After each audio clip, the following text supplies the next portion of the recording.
Atenção Polos EAD. Após o top de 5 segundos, mais educação, ciência e tecnologia no ar.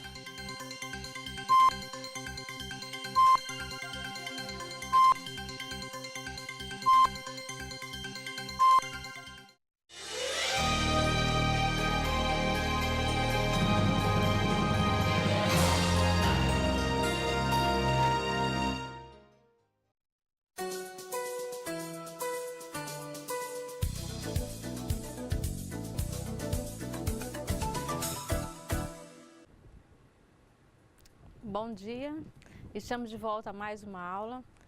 Essa aula vai ser um pouquinho diferente, porque a gente vai fazer uma revisão das 4 primeiras unidades. Nós vamos analisar, fazer umas retomadas dos pontos principais das 4 primeiras unidades, para que a gente possa poder concluir essas 4 primeiras, né, para que a gente possa entender todo esse processo que passou a educação desde a época colonial até os dias atuais.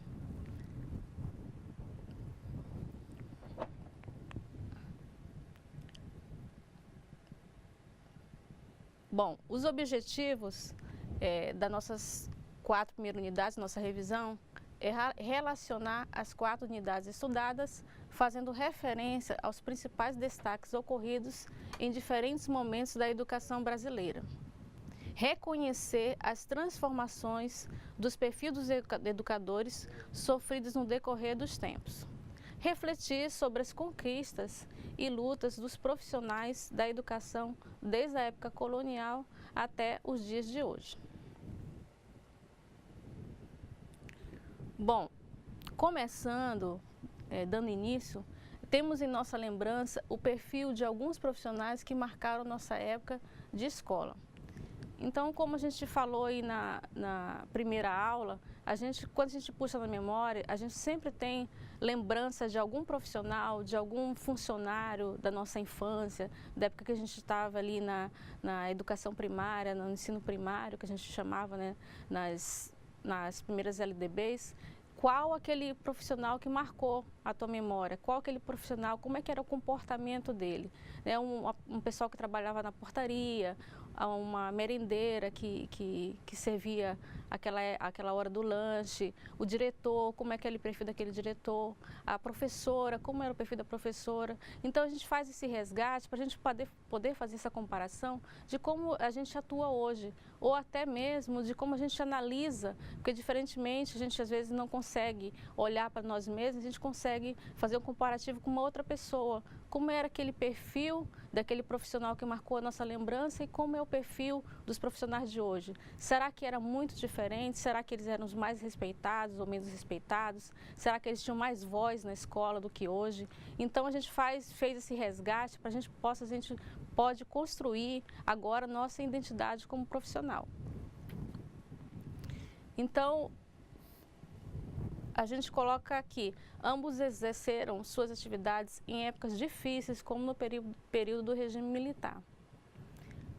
E aí, nesse período do regime militar, a gente consegue lembrar que nas escolas a gente tinha todo aquele processo em função de consolidar mesmo esse regime. Então, os alunos faziam fila, cantavam o hino nacional, o hino do Estado, a gente tinha aqueles cadernos com políticos na capa, a gente tinha o professor com aquela postura mesmo de impositiva, aquela postura mesmo ditadora, né? O professor centralizava aquele conhecimento, então a gente não podia também ter na sala de aula aqueles debates, porque o regime era militar, então o professor não só não tinha voz, mas também não podia estimular esse debate em sala de aula. Então, foram períodos difíceis, né?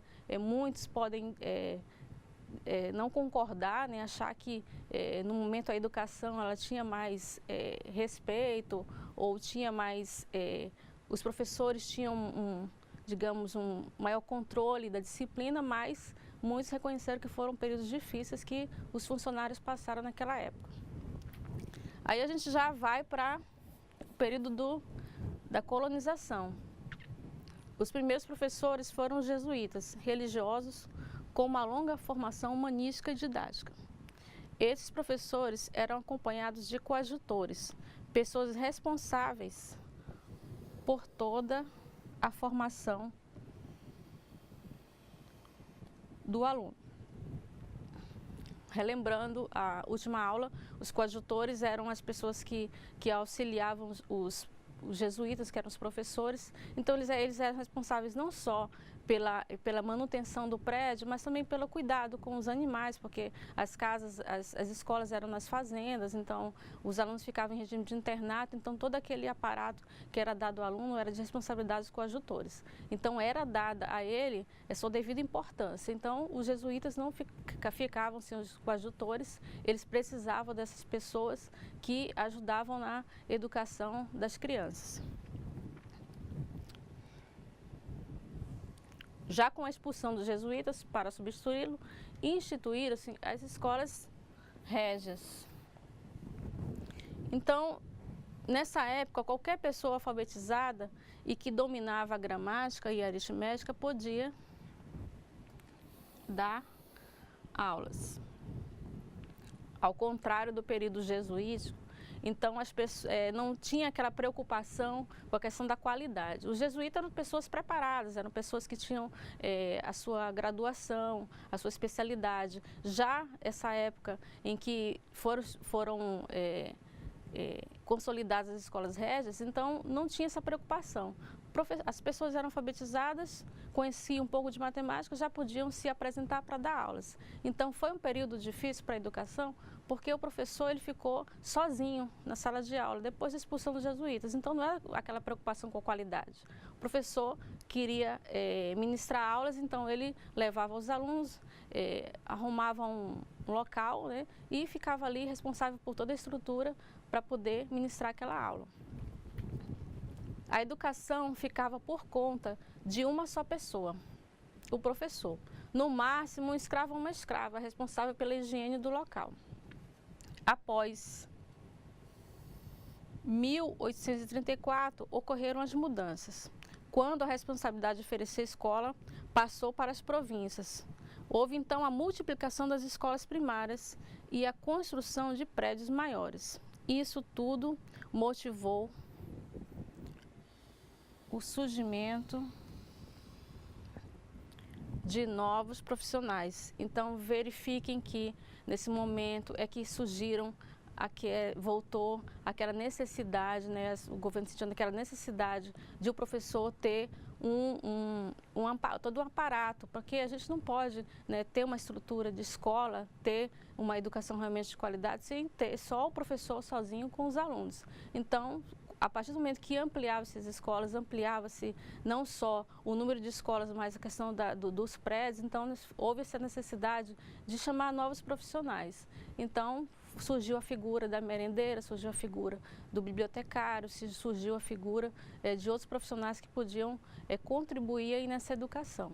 Só que esse período aí não foi assim, nós vamos trazer novos profissionais, né, nós vamos dar essa importância como na época dos jesuítas e nós vamos poder ter uma educação de melhor qualidade. Então a gente viu que esse processo aí foi demorado, né, está sendo demorado porque o período aí foi difícil, porque as contratações não eram feitas assim de forma como um concurso público, então era de uma forma muito informal, porque a qualidade realmente não era uma preocupação do governo na época.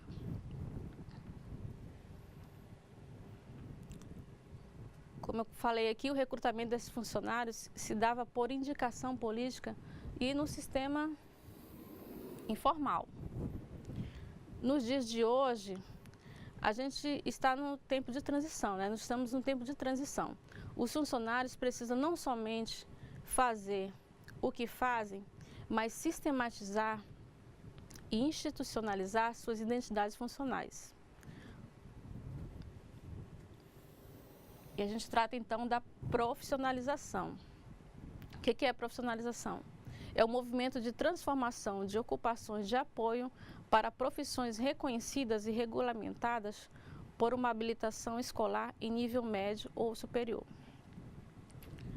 Então, novamente, resgatando na nossa memória, se a gente for analisar o que a gente tinha na escola. Nós tínhamos funcionários como merendeiras, funcionários da portaria, da biblioteca, da sala de vídeo, então, que faziam parte da escola, da estrutura escolar, só que não tinham aquela devida importância, não tinha a tomada de decisões. Esses funcionários, realmente, eles estavam ali para apoiar, né, o professor, para apoiar o mestre que repassava os conhecimentos.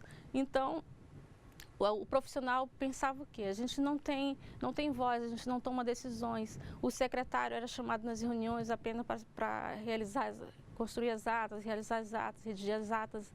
Então, ele ficava ali não participando do que era decidido, mas apenas fazendo um trabalho que era da sua função. Então, nós tomar decisões, aquela figura daquele profissional não era solicitada. Então, a gente viu que, a partir do momento que as pessoas tomaram consciência que aquele profissional fazia parte da escola, ele precisava se profissionalizar, ele precisava se formar, ele precisava construir sua identidade, a sua importância, ela tem que ser reconhecida, então a gente tem que investir na profissionalização. Essa profissionalização, ela se deu não só com a contribuição da Constituição, mas principalmente da LDB. A gente viu que a LDB, ela deu um passo muito, muito importante para que os funcionários da educação pudessem entender e os estados puderam fazer os seus programas, realizar os seus programas, para que esses funcionários pudessem ter realmente a sua formação. Formação, profissionalização, a gente precisa entender que é algo difícil, não é algo fácil. A gente sabe que muitos de vocês aí deixam suas atividades para estar aqui, né, tendo a sua capacitação, a sua formação, mas que é necessária. A gente vive em tempos ainda a gente está sendo muito cobrado, porque a gente tem aí a evolução das TICs, né, que são as tecnologias de informação e comunicação, como a gente trabalhou na aula na outra disciplina. Então, a gente vê que quanto mais rápida é a informação, mais ela é solicitada do profissional. Então, hoje o profissional é muito cobrado, hoje o profissional é muito solicitado, então a gente precisa se capacitar para que a gente possa dar essa rapidez aí das respostas que nos é solicitada.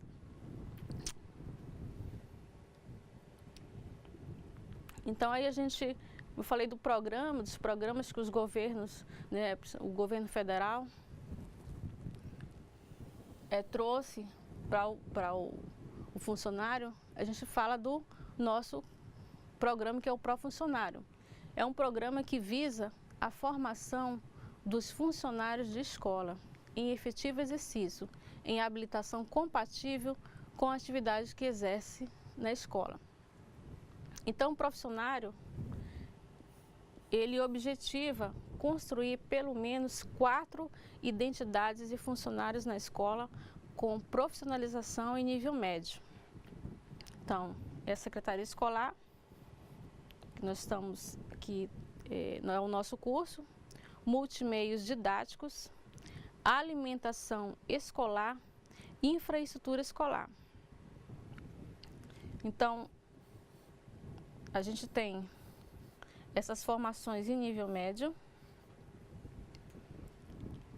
porque antes, como a gente foi colocado na última aula, para a gente ser um merendeiro, a gente precisava ter conhecimentos gerais. A gente realizava uma avaliação que tinha ali questões da atualidade, de português, de matemática. Realizava aquela avaliação, independentemente de a gente ter conhecimento da atividade que a gente ia realizar, a gente ia para aquela função e desenvolvia aquela função, muitas vezes não com aquela perfeição, não com aquela capacitação, e isso se perpetuou por muito tempo.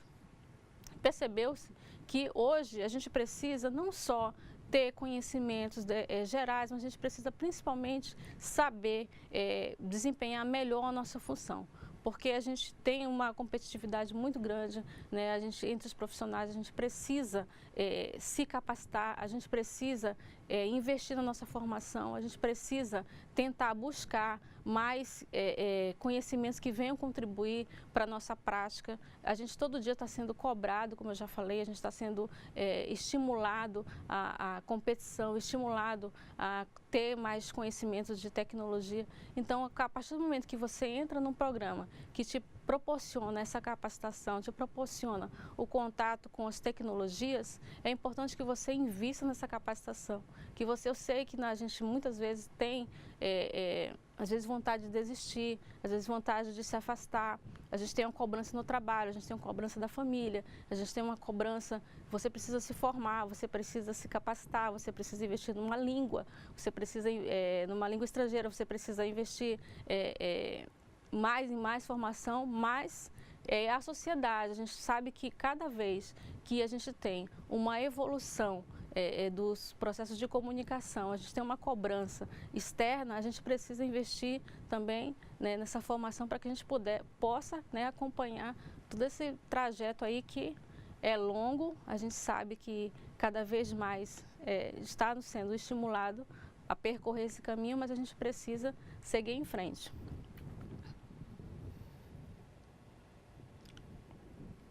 A gente agora eu fiz assim umas pequenas retomadas de pontos mais direcionados à nossa formação, à nossa profissão, né, como funcionário da educação. A gente vai ter agora um vídeo da professora do Rio Grande do Norte, que ela vai fazer também toda essa retomada das quatro primeiras unidades para que a gente possa realizar nossa atividade. Então, a gente vai agora assistir esse vídeo para que a gente possa retornar com a nossa atividade, ok? Até mais tarde. Olá, eu sou Ciliana Ravina, tutora à distância. A nossa videoaula traz como temática os funcionários de escolas públicas como agentes fundamentais no processo educativo. Mas será que estes profissionais se sentem de fato como fundamentais no processo educativo do aluno? Selecionamos alguns slides onde trataremos inicialmente das 4 primeiras unidades do nosso material didático, com os seguintes temas norteadores. Vejamos. Construindo a identidade dos funcionários de escolas públicas. Na unidade 1. Unidade 2. Reflexão acerca da educação, numa perspectiva ampla deste processo. Unidade 3. A qualidade da educação, a Constituição Federal e a LDB, legitimando a gestão democrática na escola. E, finalmente, faremos uma breve análise, uma breve reflexão da gênese histórica dos funcionários de escolas públicas. Mas antes de entrarmos no mérito destas questões, vejamos o que pensam alguns funcionários de uma escola pública no município de Natal, quando questionados acerca da relação existente entre a prática da sua função e o processo educativo dos alunos. Vejamos o que eles responderam. Meu nome é Divanilson, minha função aqui é porteiro, trabalho há 5 anos. Minha função é só abrir e fechar portão e não deixar que os alunos saiam só acompanhado com os pais. Meu nome é Uzeneide Lourenço de Medeiros, sou auxiliar de secretaria da escola. Eu trabalho fazendo histórico, carteiras de estudante, censo escolar, atas finais, elemento de matrícula. Meu nome é Rosa de Lourdes Xavier de Farias, trabalho aqui nessa escola há 7 anos e sou auxiliar de serviços gerais. Nós trabalhamos em equipe, quando falta algum funcionário, tipo a SG ou merendeira, eu cubro, ou a merendeira ou outro colega.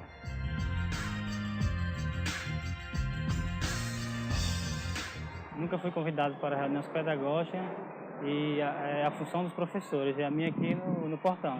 Eu nunca participei do conselho escolar e eu não sei quem é meu representante.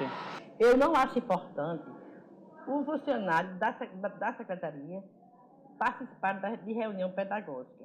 Só quem é para participar são os professores e coordenadores. Nós da secretaria fizemos o curso só para a secretaria. Não participamos da reunião do conselho escolar. Mas temos uma representante que leva todos os problemas para as reuniões do conselho.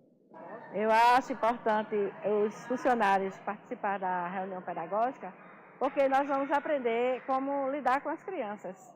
Eu, pelo menos, nunca fui convidada para reunião pedagógica. Não sei como funciona, sempre eu fico de fora. Eu nunca participei do conselho escolar e nem sei também quem é o meu representante. A partir da fala dos nossos entrevistados, nós vemos que há uma amostra de como os funcionários se sentem e de fato estão, até certo ponto, alheios a esse processo educativo. Como eles estão ainda de fora, como não dá ainda para que eles se sintam como agentes fundamentais no processo educativo. Isso ficou muito claro na fala do porteiro, quando ele diz: a minha função aqui é cuidar da entrada e da saída dos alunos. Educar é coisa de professor em sala de aula. Vimos também essa evidência na fala da auxiliar de secretaria, quando ela diz: não, nós fizemos curso para a secretaria. Essas coisas de educação de aluno, de proposta pedagógica, é coisa de professor e coordenador. Mas tem um detalhe interessante, que é na fala da auxiliar de serviços gerais, quando ela diz: não, eu penso que nós precisamos sim de um conhecimento a mais, porque nós precisamos entender como lidar com estas crianças. E aí, aonde está o ponto central da nossa discussão? E aí nós podemos estar fazendo um elo com a nossa temática de hoje. Porque na fala dessa funcionária auxiliar de serviços gerais, você vê claramente que ela diz: não, há uma necessidade de um conhecimento a mais. Em outras situações, nós podemos entender que ela está dizendo: não, eu não me compreendo só uma ocupadora de função. Eu sou uma profissional que, trabalhando dentro da escola, preciso compreender como é que essa escola funciona na sua totalidade. Mas vamos voltar para a nossa unidade 1, que ela vem fazer para a gente uma reflexão de quem são esses funcionários da escola pública, construindo a identidade desses funcionários. Vejamos aqui no nosso slide, onde ele diz: unidade 1, quem são os funcionários das escolas públicas? Eles são cidadãos, educadores, profissionais e gestores. Se nós percebermos, toda essa nomenclatura aqui é o título dessa formação que traz o pró-funcionário, porque é dessa forma que ele vê esse profissional dentro da escola. Ele é cidadão porque nós costumamos dizer que somos cidadãos porque temos direitos e deveres. É bem verdade. O artigo 22 da LDB, ele diz que a educação básica, ela é fundamental para o exercício da cidadania. Isso significa dizer o quê? Significa dizer que, na hora que eu adquiro o conhecimento, eu vou compreendendo mais como é que se dá as relações sociais, eu vou compreendendo mais como é que está acontecendo a construção da sociedade. E isso implica também no direito, sim, que eu tenho da minha formação continuada, que eu tenho, de, enquanto profissional da educação, acesso ao conhecimento, mas eu também trago uma responsabilidade, que é de buscar essa formação, que é de estar inserido nesse processo educativo, né? E por isso sim somos educadores, enquanto profissionais de escola. Somos todos educadores. Por quê? Porque temos a concepção de que educar vai além de ensinar. Somos profissionais. E aí sim, mais uma vez dizendo, não somos mais ocupadores de função. Porque quando eu me compreendo ocupador de função, eu venho dar o meu expediente, preocupado com o horário que eu tenho de chegar e com o horário que eu tenho de sair e com os meus vencimentos salariais no final do mês. Mas quando eu me compreendo como educador, eu sei que eu estou ali, inserida naquele processo, para contribuir para a formação de pessoas. Não só contribuir para a formação, mas também sendo formada, porque a todo tempo nós estamos influenciando os ambientes sociais e sofrendo influências por eles. E por isso mesmo que também nós somos gestores. Todos nós somos gestores, independente de estarmos sentados discutindo sobre a proposta pedagógica ou não. Por quê? Porque não existe neutralidade. Em todas as situações eu estou ou contribuindo para a realidade posta, contribuindo para que ela se fortaleça, ou eu vou estar contribuindo para que ela se fragilize.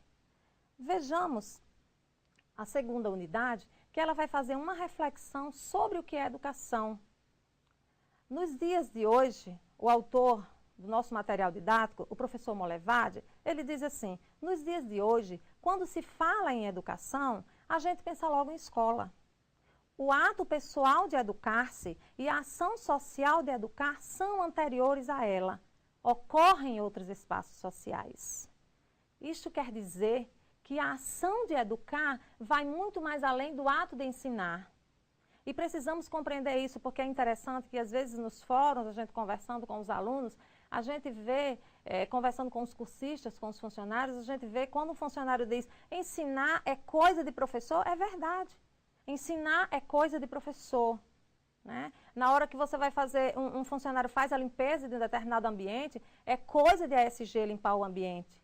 É coisa de merendeiro preparar bem os alimentos. É verdade, vocês não estão errados, porque o ato de ensinar, ou seja, o ato de varrer ou o ato de preparar merenda, são especificidades inerentes àquela função que todos nós devemos ter dentro da escola. Mas só que a proposta que nós trazemos aqui é que a escola ela vá além do ato de ensinar, para passar para essa perspectiva de se autoeducar e de promover a educação na sua totalidade, no sujeito. Porque quando eu digo que eu sou educadora dentro de uma instituição escolar, eu me compreendo como uma pessoa que tem habilitação para desenvolver a atividade que estou exercendo, eu tenho competência para desenvolver aquela habilidade, isso quer dizer o quê? Eu tenho conhecimento. Na hora que eu vou preparar o alimento, eu tenho conhecimento dos cuidados que eu tenho que ter na manipulação, na conservação e no preparo daquele alimento. Eu tenho conhecimento dos nutrientes daquele alimento e, semelhantemente, as demais funções. E isto é uma atividade que é diferenciada da atividade em sala de aula, porque aí o professor, seja ele professor de disciplina, ou seja ele o pedagogo dentro da sala de aula que trabalha com os anos iniciais, esse professor, ele precisa também ter conhecimentos específicos dentro da área que ele está atuando. Mas todos nós somos educadores. Por quê? Porque a escola ela precisa considerar o aluno na sua totalidade. Em seguida, nós vamos ver aqui que a unidade 3, ela vai trabalhar sobre a qualidade da educação pública. Fala-se há tanto tempo em qualidade da educação pública, e aí há muitas queixas por parte dos docentes, por parte dos funcionários, das famílias e dos próprios alunos. Se busca tanto, mas o que é qualidade na educação? Né? O que é um serviço realmente prestado de boa qualidade? Podemos dizer que a nossa escola pública hoje, ela tem um ensino, ela traz um ensino de qualidade? Infelizmente, os dados até do IDEB mostram, né, que a cada ano a dificuldade dos alunos, de professores, de famílias aumentam. Né, onde são vários elementos que podem ser discutidos sobre essa questão da qualidade. Mas o que é interessante, que um dos elementos que o nosso estudo traz sobre a qualidade da educação pública é a gestão democrática. Vejamos, no nosso material, o autor faz a seguinte observação. A gestão democrática, legitimada na Constituição Federal, artigo 206, inciso 6º, e na Lei de Diretrizes e Bases da Educação, LDB, artigo 3º, inciso 8º. Vejamos como nós questionamos ainda também nos nossos fóruns. A gestão democrática, ela é construída e deve ser construída dentro da escola. Não se fala mais, como se falava décadas atrás, sobre o diretor da escola. É o diretor quem dirige a escola. Não. A proposta hoje é que a escola seja dirigida pelo seu coletivo. E para isso se faz uma chamada ao conselho escolar e se faz uma chamada às equipes gestoras das escolas. Aqui no município de Natal, por exemplo, nós temos a Lei 087, de 2008, que estabelece a eleição direta para os gestores das escolas públicas municipais e também traz essa proposta de que as escolas sejam gerenciadas pela equipe gestora e pelos conselhos escolares. No estado, por exemplo, é a Lei 290. E aí é interessante que cada um de vocês que estejam aí no município de vocês possam estar vendo sobre a questão da legislação municipal nas cidades de vocês. Que discussão já há em torno disso aí? Nós sabemos que há muitos gestores que são indicados. E essa indicação, ela fecha um pouco a gestão democrática. Por quê? Porque as pessoas, elas não são eleitas, elas não são escolhidas pela comunidade, né? Elas já vêm com um foco, né? Elas já vêm com um sentimento de atender aos anseios de quem as colocou. Então, o que a gente vê é que não basta só a lei, a legislação garantir a gestão democrática. Essa gestão democrática, ela é construída, ela precisa ser construída através de reflexão, através de debate, através da chamada na escola, através de conversa, de diálogo. E é interessante que todos estejam envolvidos nesse processo. Vejamos agora sobre a qualidade da educação pública e que espaços dentro da escola podem estar favorecendo essa construção dessa gestão democrática. O Conselho Escolar, como nós já falamos, é um órgão, é um colegiado, ele é consultivo, ele é deliberativo, fiscalizador, né? É um espaço que ele promove a discussão, né? Ele promove o debate dentro da escola. É muito interessante quando a gente conhece e que a gente sabe a importância do Conselho Escolar. Porque é interessante que muitas escolas têm instituído os conselhos escolares numa perspectiva só de cumprir as normas.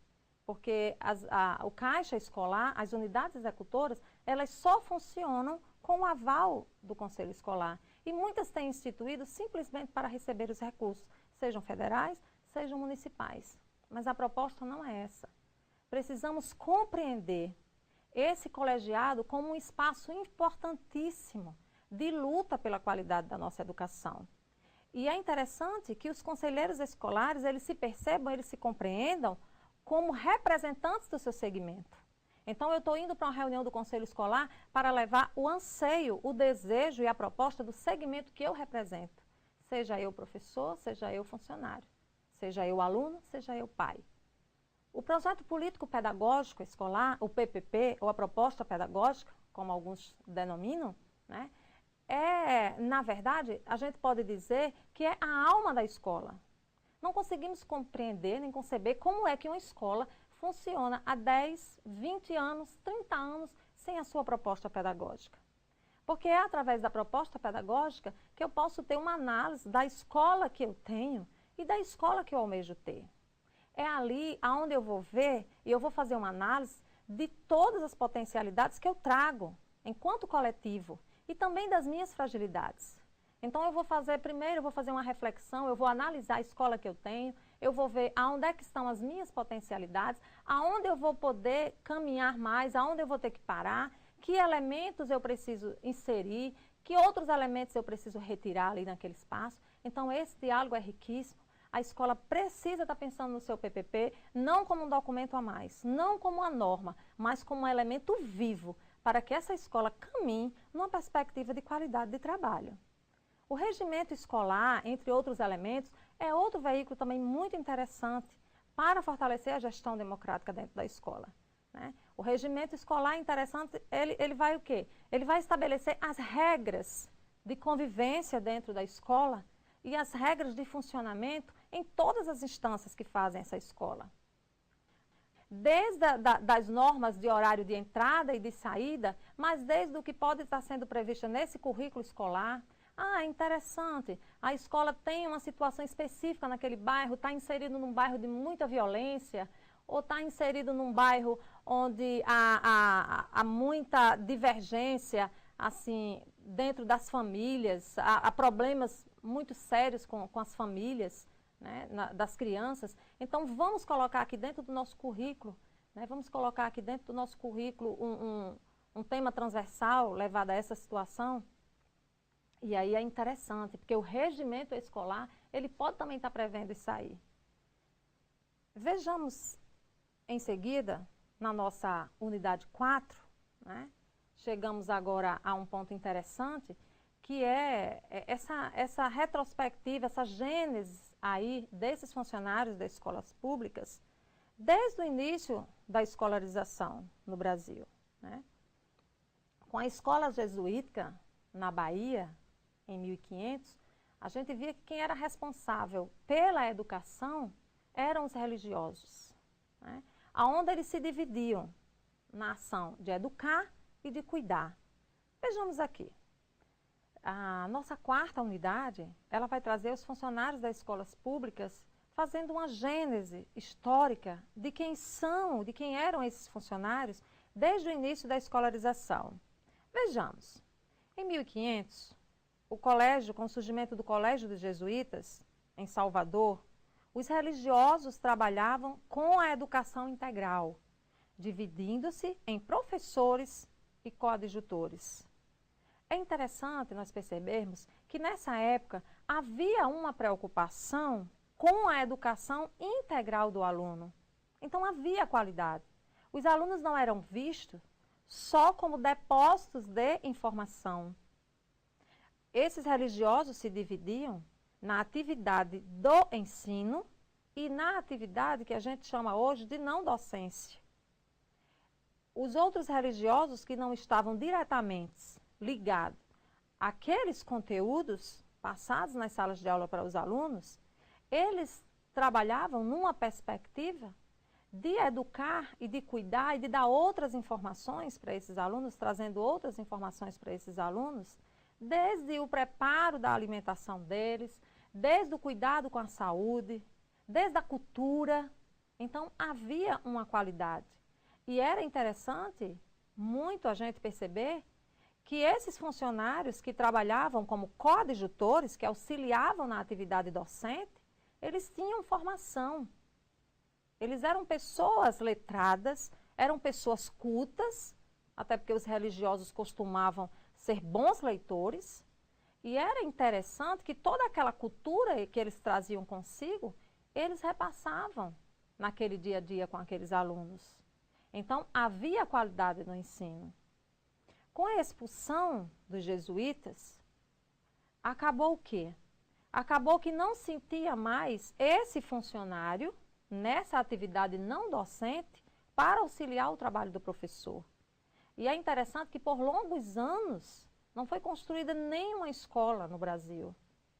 E isto porque a clientela era mínima naquele período. Não havia essa valorização. Até porque as atividades de que as pessoas viviam eram atividades ligadas só ao trabalho braçal e que para isso não havia preocupação de que a pessoa precisasse ler ou escrever para estar em atividades como cultivar a terra e outras. Não havia esta preocupação. Mas voltamos aqui para o nosso slide. No ano de 1834, surge o quê?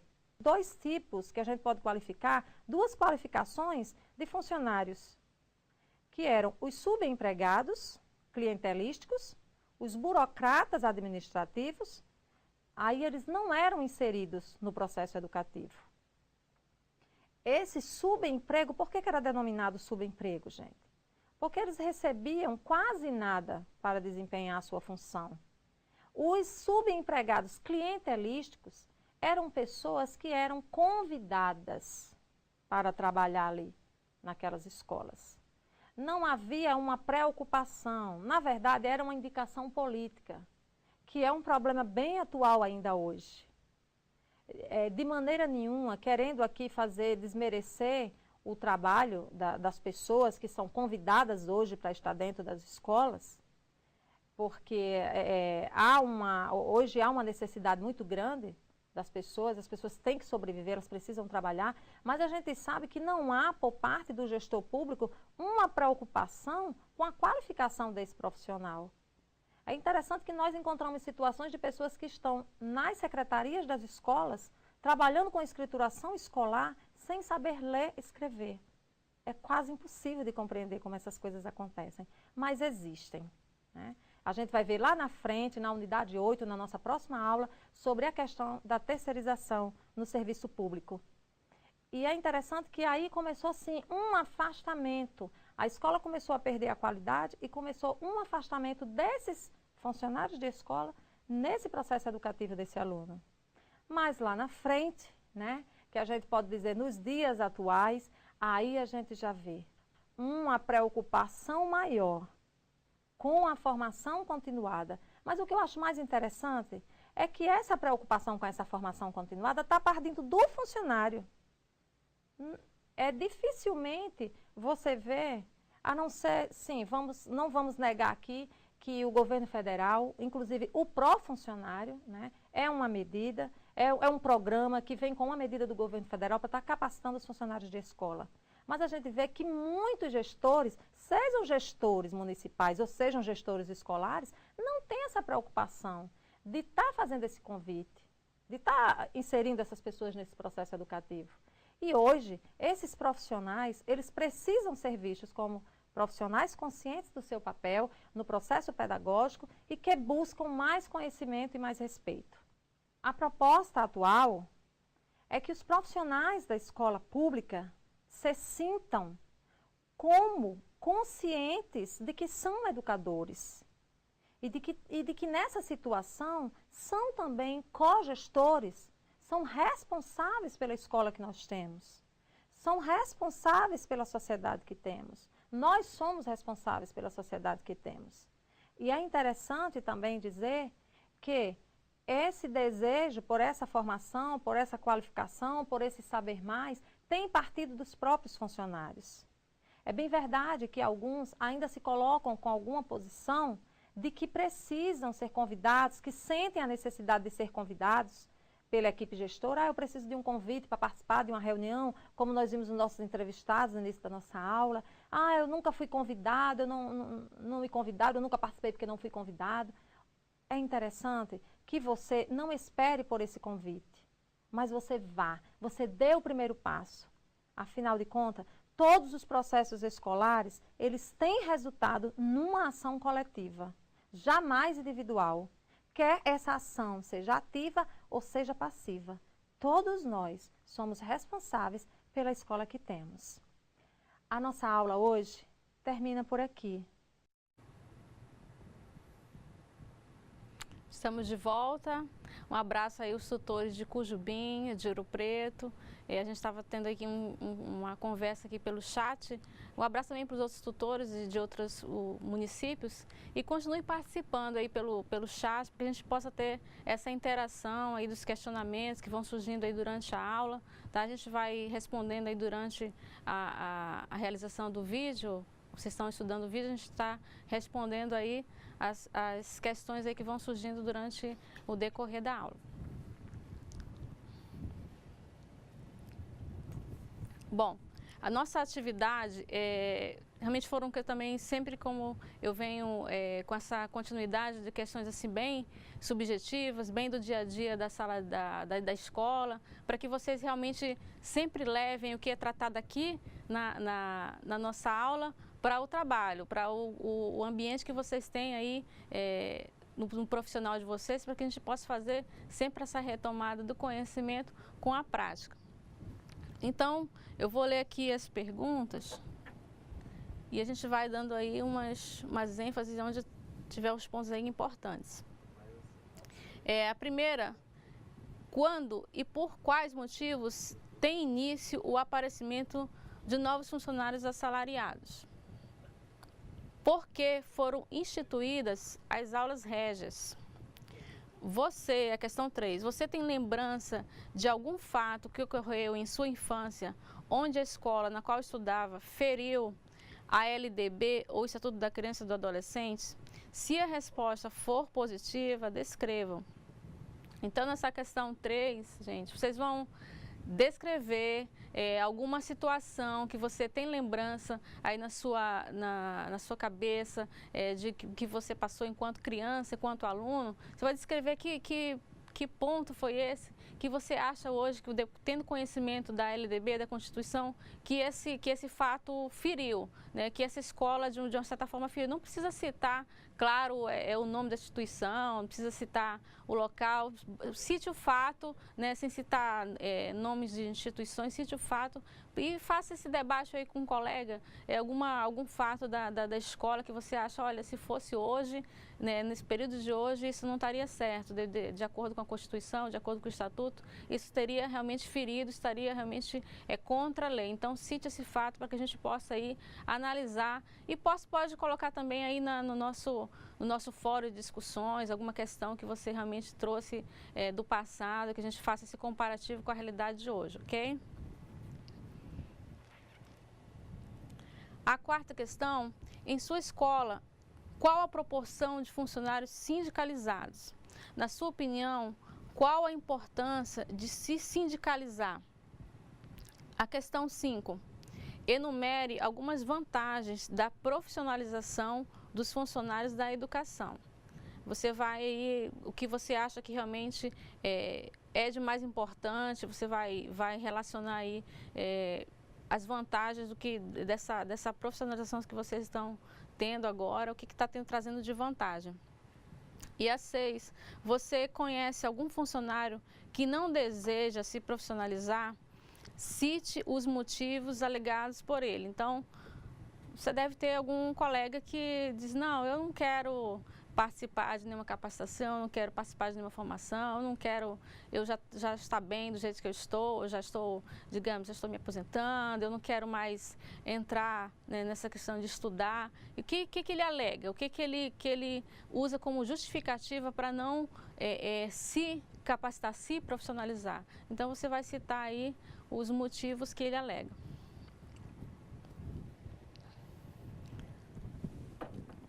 Então, a gente vai ter esse tempinho aí para que vocês façam um debate aí com os colegas e a gente responda essas atividades. Depois a gente retoma para a gente fazer essa correção, para a gente poder ver o que vocês colocaram aí como resposta, ok?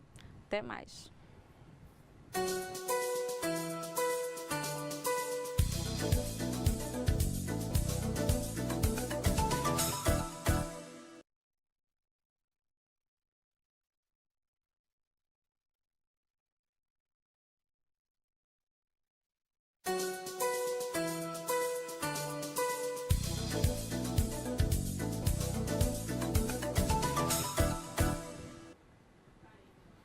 Estamos de volta.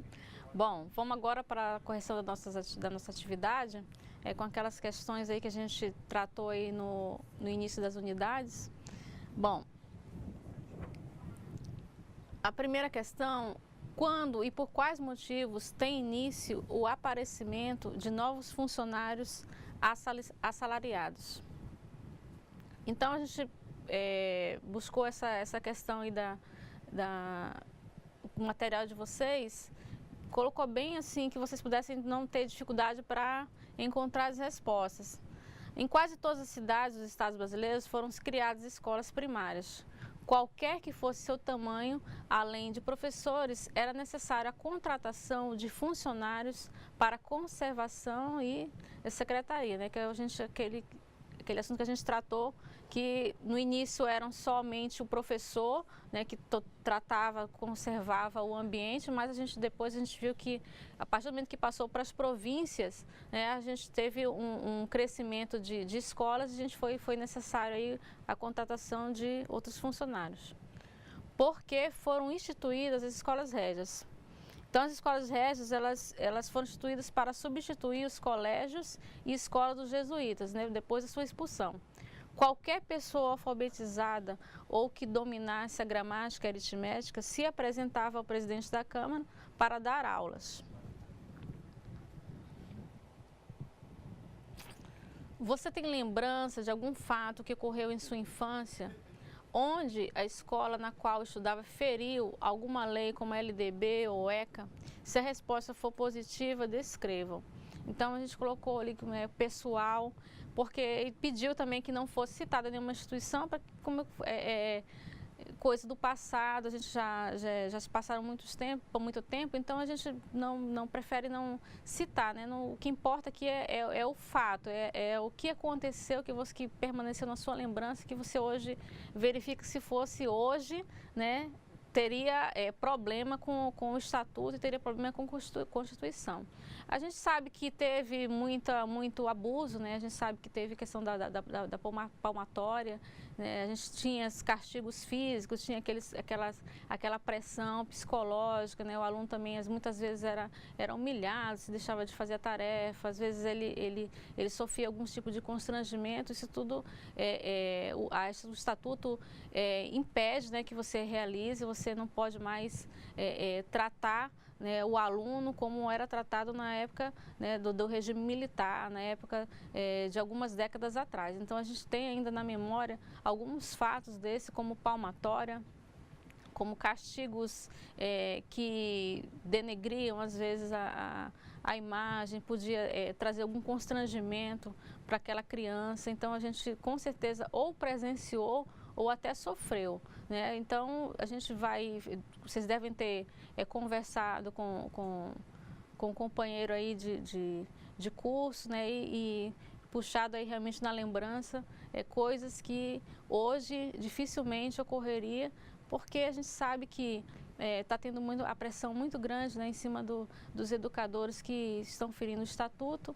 E mesmo que isso traga debate, a gente sabe que muita gente, não, mas naquela época havia mais respeito, havia mais, o professor tinha mais autoridade, apesar dos castigos, o professor conseguia manter disciplina. Mas, independente desses debates, a gente sabe que realmente acontecia, tinha-se um controle. A gente tem uma lei, a gente tem um estatuto, e esse estatuto precisa, né, realmente ser cumprido para que o profissional, ele não seja atingido de uma forma, né, errônea. Então, muitas vezes, sempre o professor acaba sendo o prejudicado. Então, o debate realmente, quando se trata de comparar o passado com o presente, sempre os questionamentos, as divergências acontecem. Então, é importante mesmo que aconteça, para que a gente possa definir o perfil ideal de educador que a gente quer trazer para a escola, que ele não fira a Constituição, que ele não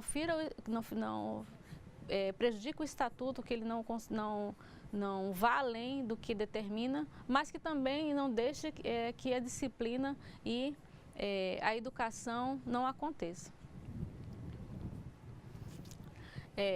A questão 4, em sua escola, qual a proporção de funcionários sindicalizados? Na sua opinião, qual a importância de se sindicalizar? Então, essa proporção que a gente pediu aqui era para saber se tinha a maioria da sua escola sindicalizada, se é a maioria ou a minoria. Se você colocou assim, na minha escola é a maioria, então essa seria a proporção que a gente pediu, foi essa, a proporção de maioria ou minoria. Então, qual é a importância? A gente colocou aqui os pontos, claro que tem outros, vocês podem ter acrescentado outros, mas a gente colocou alguns principais. Reivindicar de forma unificada pelas melhoras nas condições de trabalho da categoria. Ter representatividade perante o governo. Receber os benefícios adquiridos pela categoria. Estar informado sobre as reivindicações e conquistas. Na questão 5, enumere algumas vantagens da profissionalização dos funcionários da educação. Também aqui a gente colocou algumas, a gente também tem outras, vocês podem ter acrescentado outras, né? Às vezes vocês podem não ter lembrado, mas a gente colocou as principais aqui, que vocês reflitam desse importante momento que vocês estão tendo aqui, que é a profissionalização. Primeiro é o reconhecimento dos funcionários como educadores. A gente viu aí no vídeo que muitas pessoas que trabalham na escola não se veem como educadores. Que eles disseram que o pessoal da portaria, da secretaria, não precisa participar da tomada de decisões, precisa só realizar sua função e pronto. Isso aí a gente vê que é requisitos ainda daquela falta de profissionalização. Às vezes a gente tinha uma contratação de uma forma muito informal, então aquela pessoa às vezes entrava no serviço público de forma tão informal que para ela estar realizando aquela função já era o suficiente, então não precisava reivindicar, participar das tomadas de decisões da escola. Então não, cada um no seu lugar, quem educa é professor. Só que a função do professor é realmente educar, mas o professor não educa sozinho. O merendeiro, ele educa também quando o aluno, de repente, ele está numa fila para receber a sua merenda e o outro aluno interfere, avança e o merendeiro fala, não, espere a sua vez. Isso também é educação. Quando ele quer também, não, eu quero burlar as filas, né? As crianças gostam muito disso. Não, eu quero repetir, diz que não repete. Aí o educador, não, você já repetiu, você não pode mentir. Isso tudo é educação. Então, todo mundo participa da formação do aluno. Então, as pessoas que trabalham em outras funções, funções que não são docentes, precisam entender que elas também fazem parte do processo educativo. Então, principalmente, esse reconhecimento dos funcionários como educadores é um ponto de conquista. Contribuição para a gestão democrática nas escolas públicas. Reconhecimento social e profissional. Suporte para a construção da carreira e a equiparação salarial. Construção de uma identidade participativa e atuante. A 6. Você conhece algum funcionário que não deseja se profissionalizar? Cite os motivos alegados por ele. Então, isso aí é pessoal, você realmente deve ter algum conhecimento de alguém que se recusa a participar desse processo aí que a gente está passando agora, que é de formação. Eles alegam vários motivos, às vezes não é família, que não acha necessário, às vezes é o tempo que eu não tenho, às vezes eu não vou ganhar nada com isso. Então, você cite os motivos, debata com seus colegas, debata em sua escola, para que a gente possa realmente trazer essa reflexão e a gente tem que construir, a gente precisa construir nossa identidade para que a gente possa modificá-la. Então, até a próxima aula, um bom dia para vocês e espero todos aqui na nossa próxima aula, ok?